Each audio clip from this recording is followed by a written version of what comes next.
Bonjour à tous, bien-aimés frères et sœurs.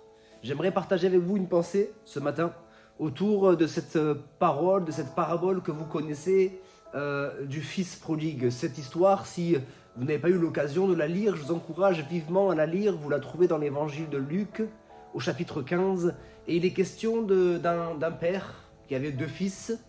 Et avant que ce père ne quitte cette terre, les fils ont réclamé leur part d'héritage. Le père, plein de compassion, plein d'amour, va accorder l'héritage à ses deux enfants. Et l'un d'eux, celui qu'on appelle le fils prodigue, va prendre cet argent. Il va partir loin de la maison. Et puis il va dépenser cet argent dans les plaisirs mondains. Aujourd'hui, on dirait qu'il aurait certainement fait toutes sortes de voyages au travers le monde.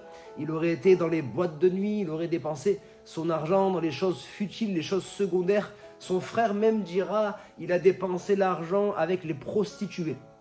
Mais ce matin, ce n'est pas de celui-ci que je voudrais vous parler. Ce n'est pas de ce fils-là que je voudrais vous parler. Je voudrais vous parler du deuxième fils, celui dont on ne parle pas très souvent finalement.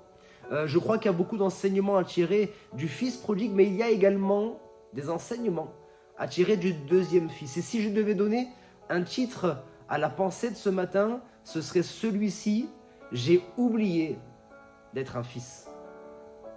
J'ai oublié d'être un fils. Cet enfant, le deuxième, effectivement, était resté dans la maison de son père. Il était resté fidèle à son père et d'ailleurs même, il était là au service du père. La Bible nous dit dans ce passage que vous lirez donc dans Luc chapitre 15, eh bien que alors que le fils prodigue va revenir, le père va préparer une fête et alors que la fête est là à son comble, le fils va revenir des champs.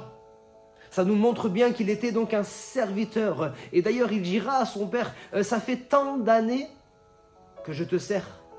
Et je n'ai pas eu le veau gras, je n'ai pas eu cette fête. Il s'était positionné en tant que serviteur. Et il avait oublié qu'il était d'abord un fils. Il avait oublié qu'il était d'abord un fils. Il avait oublié sa part d'héritage. Je n'ai pas eu le veau gras. Et le père lui répondra, mais mon fils, tout ce que j'ai est à toi. Tu n'as pas besoin de me demander. Tout ce que j'ai est à toi. Et à force d'être dans sa qualité de serviteur, à force d'être avec sa casquette de serviteur, il en avait oublié sa casquette et son identité de fils. Il avait oublié son identité. Et bien aimé, j'aimerais vous interpeller ce matin. Oui, nous sommes appelés à être des serviteurs et des servantes de l'Éternel. Oui, nous voulons servir le Seigneur avec joie.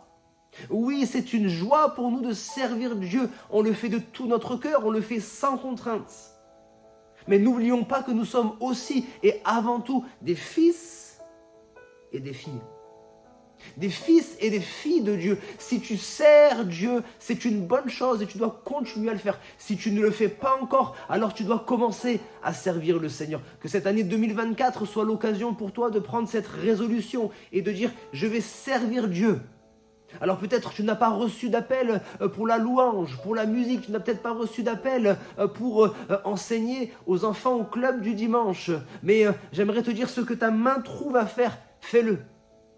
D'ailleurs, pour la petite anecdote, j'aime souvent dire cette phrase-là, et je le disais régulièrement. Si tu n'as pas reçu d'appel, alors prends l'appel.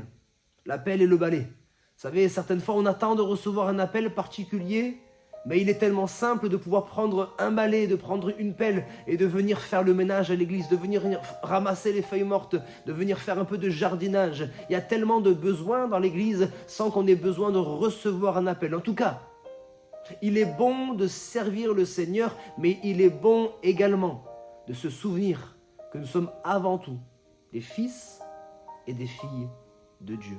N'oublions pas notre identité. N'oublions pas que le Seigneur veut que nous puissions avoir cette intimité avec lui, cette relation d'abord de père et de fils. C'est comme cela que le Seigneur veut t'encourager en cette journée. Sois béni richement dans le nom de Jésus-Christ. Amen.